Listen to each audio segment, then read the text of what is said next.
Praise the Lord. ദൈവനാമം മഹത്വപ്പെടുമാറാകട്ടെ. എൻ്റെ പേര് സൗദ. തിരുവനന്തപുരത്താണ് എൻ്റെ വീട്. ഒരു മുസ്ലിം കുടുംബത്തിൽ ജനിച്ച് വളർത്തപ്പെട്ടു. 1989 മാർച്ച് മാസം 8-ാം തീയതി വരെ ഇസ്ലാമിൻ്റെ എല്ലാ ആചാരങ്ങളും അനുഷ്ഠിച്ചു പോരുകയായിരുന്നു. 85-ൽ PDC വിദ്യാഭ്യാസം കഴിഞ്ഞ് സാമ്പത്തികമായ ബുദ്ധിമുട്ട് കാരണം കലാലോകത്തിലേക്ക് ഇറങ്ങിത്തിരിച്ചു. സാമ്പത്തികമെല്ലാം വന്നുവെങ്കിലും ഞങ്ങളുടെ കുടുംബത്തിൽ സമാധാനം എന്തെന്ന് ഞങ്ങൾ അറിഞ്ഞിരുന്നില്ല. കുട്ടിക്കാലം മുതൽ വളരെ മാനസികമായ വളരെ വിഷമതകളിലൂടെയൊക്കെ കടന്നുപോയ ഒരു കുടുംബമായിരുന്നു ഞങ്ങളുടേത്. എന്നാൽ ഈ 1989 മാർച്ച് മാസം 8-ാം തീയതി അന്ന് രാത്രി എല്ലാവരും ഉറങ്ങിക്കഴിയുമ്പോൾ ഈ ലോകത്തു നിന്ന് വിട പറയണമെന്ന തീരുമാനത്തോടെ സന്ധ്യാസമയത്ത് ഞാൻ വീടിൻ്റെ മുൻവശത്തിരുന്നപ്പോൾ എൻ്റെ മദർ ഒരു ബൈബിൾ സത്യവേദ പുസ്തകം കൊണ്ട് എൻ്റെ കയ്യിൽ വെച്ച് തന്നിട്ട് പറഞ്ഞു, മോളെ, നിന്റെ നടുവേദന മാറും, ഈ ബൈബിൾ എടുത്ത് വായിക്കുകയെന്ന്. കാരണം ഞാൻ 6-ാം ക്ലാസ്സിൽ പഠിച്ചപ്പോൾ ഞാൻ വീണിട്ടുണ്ടായ ഒരു കേട് കാലങ്ങൾ കഴിയുന്തോറും എന്നെ കൂടുതൽ വേദനിപ്പിച്ചു കൊണ്ടിരുന്നു. ചികിത്സിച്ചിട്ടും അത് ഭേദമാകുന്നില്ല. ഞാൻ മുഖം പാടിയിരിക്കുന്നത് കണ്ടപ്പോൾ എൻ്റെ ഉമ്മ വിചാരിച്ചത് ഈ നടുവേദന കൊണ്ടാണ് എന്നാണ്. പക്ഷെ എൻ്റെ മനസ്സിൻ്റെ വേദന ആണ്. ഞാൻ വല്ലാതെ ഭാരപ്പെട്ടിരുന്ന് ഞാൻ മനസ്സുകൊണ്ട് എൻ്റെ ദൈവത്തോട് ഞാൻ പിറുപിറുത്തു കൊണ്ടിരുന്നു. ഞാൻ പറഞ്ഞത് ഇങ്ങനെയാണ്: അല്ലാഹുവേ, നിനക്കെന്താ കണ്ണ് കണ്ടുകൂടെ? ഞാൻ കുട്ടിക്കാലം മുതൽ ഞാൻ വേദന മാത്രമല്ലേ അനുഭവിച്ചിട്ടുള്ളൂ, ഇനിയും എനിക്ക് സമാധാനം തന്നുകൂടെ? ഇല്ലെങ്കിൽ ഇന്ന് രാത്രി ഞാൻ എല്ലാവരും ഉറങ്ങിക്കഴിയുമ്പോൾ ഈ ലോകത്തു നിന്ന് വിട പറയും, ഞാൻ ആത്മഹത്യ ചെയ്യുമെന്നൊക്കെ ഞാൻ മനസ്സുകൊണ്ട് ദൈവത്തോട് പറഞ്ഞുകൊണ്ടിരിക്കുകയായിരുന്നു. പക്ഷെ വേദപുസ്തകം എൻ്റെ കയ്യിൽ കിട്ടിയപ്പോൾ ഞാൻ ഇങ്ങനെ പറഞ്ഞു. കാരണം ഞങ്ങൾ കുട്ടിക്കാലത്ത് നബിമാരെ കൊണ്ട് വിശ്വസിക്കണമെന്ന് ഞാൻ പഠിച്ചിട്ടുള്ളത് കൊണ്ട് ഈസാ നബിയിൽ എനിക്ക് വിശ്വാസമുണ്ടായിരുന്നു. ഞാൻ ക്രിസ്ത്യൻ സ്കൂളിലാണ് പഠിച്ചത്. അങ്ങനെ യേശുവിനെ എനിക്കറിയാം. അല്ലാതെ യേശുവിനെ കുറിച്ചൊന്നും എനിക്കറിയില്ല. ഞായറാഴ്ച ദിവസം ക്രിസ്ത്യാനികൾ ബൈബിൾ കൊണ്ട് നടക്കുന്ന ആ ബൈബിളും കണ്ടിട്ടുണ്ട്. അതിനകത്ത് എന്താണെന്നോ അതിൻ്റെ ആചാരങ്ങൾ എന്തെന്നോ വിശ്വാസം എന്തെന്നോ ഒന്നും എനിക്കറിയില്ല. മാത്രമല്ല ഞങ്ങൾ അതൊന്നും പഠിക്കേണ്ട ആവശ്യവുമില്ല.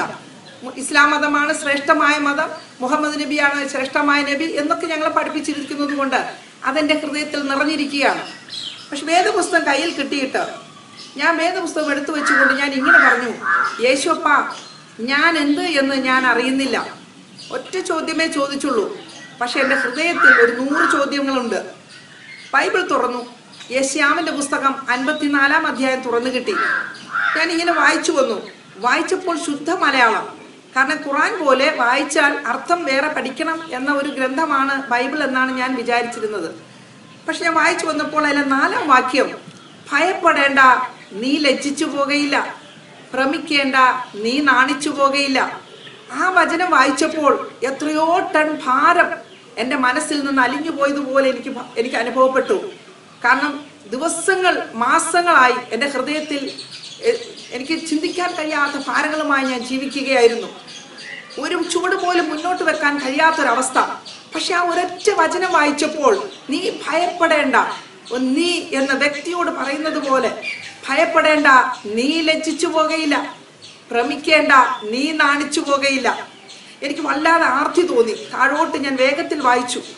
അതിൽ 6-ാം വാക്യം പറയുന്നു, ഉപേക്ഷിക്കപ്പെട്ട മനോവ്യസനത്തിലിരിക്കുന്ന സ്ത്രീയെ എന്ന പോലെ യഹോവ നിന്നെ വിളിച്ചിരിക്കുന്നു. കാരണം എനിക്ക് വല്ലാതെ ഭയം തോന്നി ആ വാക്യം വായിച്ചപ്പോൾ. കാരണം ഈ ബൈബിൾ കിട്ടുന്നതിന് 1 മിനിറ്റ് മുമ്പ് ഞാൻ വിശ്വസിച്ചു കൊണ്ടിരുന്ന അള്ളാഹുവിനോട് ചോദിച്ചത്, അള്ളാഹുവേ, നിനക്കെന്താ കണ്ണ് കണ്ടുകൂടെ? അപ്പോൾ എന്നെ കാണുന്ന ഒരു യഹോവയുണ്ട് എന്ന് എനിക്ക് ആ വചനം വായിച്ചപ്പോൾ മനസ്സിലായി. എന്നെ സൃഷ്ടിച്ചവനായ ദൈവം, അവൻ ഉറങ്ങുന്നില്ല, മയങ്ങുന്നില്ല, അവൻ എന്നെ കണ്ടുകൊണ്ടിരിക്കുന്നു എന്ന് ആ വാക്യം വായിച്ചപ്പോൾ എനിക്ക് മനസ്സിലായി. ഉപേക്ഷിക്കപ്പെട്ട് മനോവ്യസനത്തിലിരിക്കുന്ന സ്ത്രീയെ എന്ന പോലെ യഹോവ നിന്നെ വിളിച്ചിരിക്കുന്നു.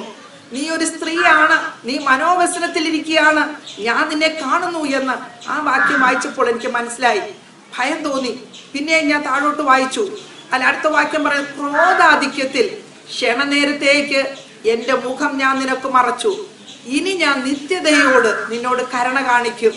ഞാൻ ദൈവമക്കളെ നിങ്ങളോട് പറയട്ടെ, പ്രിയപ്പെട്ടവരോട് എല്ലാവരോടും ഞാൻ പറയുകയാണ്, അന്ന് മുതൽ ഇന്ന് വരെ, ഇന്നേ ദിവസം വരെ, ഈ നിമിഷം വരെ ഞാൻ നിങ്ങളോട് സംസാരിക്കുന്ന ഈ സമയം വരെ അവൻ്റെ ദയ എന്നെ വിട്ടു മാറിയിട്ടില്ല. അവൻ വാക്ക് പറഞ്ഞാൽ മാറാത്തൊരു ദൈവമാണ് എന്ന് എനിക്ക് ഇന്നേ ദിവസം വരെയും അവൻ മനസ്സിലാക്കിക്കൊണ്ടിരിക്കുകയാണ്. അല്ല, പിന്നെ ഓരോ വാക്യങ്ങൾ വായിച്ചു വന്നപ്പോൾ അല്ല 14-ാം വാക്യം പറയുന്നു, നിനക്ക് ഭയപ്പെടാനില്ലല്ലോ, ഭീഷണിയോട് നീ അകന്നിരിക്കും. ഇന്നേ ദിവസം വരെ ഒരൊറ്റ വ്യക്തി പോലും ഭീഷണിയുമായി എൻ്റെ നേരെ വന്നിട്ടില്ല. വരേണ്ട സാഹചര്യങ്ങൾ ഉണ്ടായപ്പോൾ, അത് അവരുടെ ജീവിതത്തിലെ പല അനുഭവങ്ങൾ ഉണ്ടായപ്പോൾ അത് അവർ തന്നെ സ്വയം പിന്മാറിപ്പോവുകയാണ് ഉണ്ടായത്. ദൈവത്തിന്റെ ആത്മാവ്, ദൈവം ഒരു വാക്ക് പറഞ്ഞാൽ ആ വാക്കിന് മാറ്റം വരികയില്ല എന്ന് അന്നു മുതൽ ഇന്നു വരെയും ദൈവത്തിന്റെ വചനത്തിലൂടെ ദൈവം വെളിപ്പെടുത്തിക്കൊണ്ടിരിക്കുകയാണ്. അവന്റെ അനുഭവത്തിലൂടെയും ദൈവം വെളിപ്പെടുത്തിക്കൊണ്ടിരിക്കുകയാണ്. ആമേൻ, സ്തോത്രം.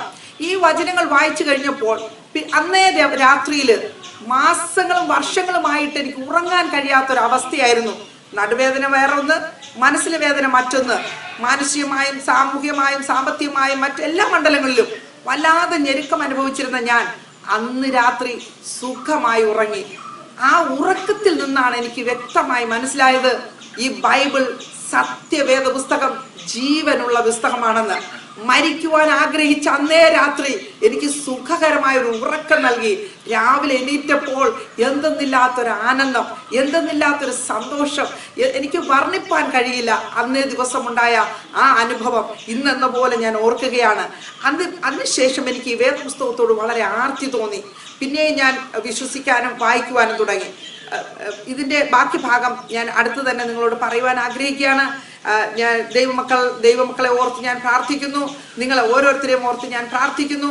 എൻ്റെ അനുഭവ സാക്ഷ്യം കേട്ടിട്ട് ഈ സത്യവേദ പുസ്തകം എടുത്ത് നിങ്ങളും ഇത് വായിക്കാമെങ്കിൽ തീർച്ചയായും ഈ വചനത്തിലെ ഓരോ വചനങ്ങളും ജീവനുള്ള വചനങ്ങളാണ്.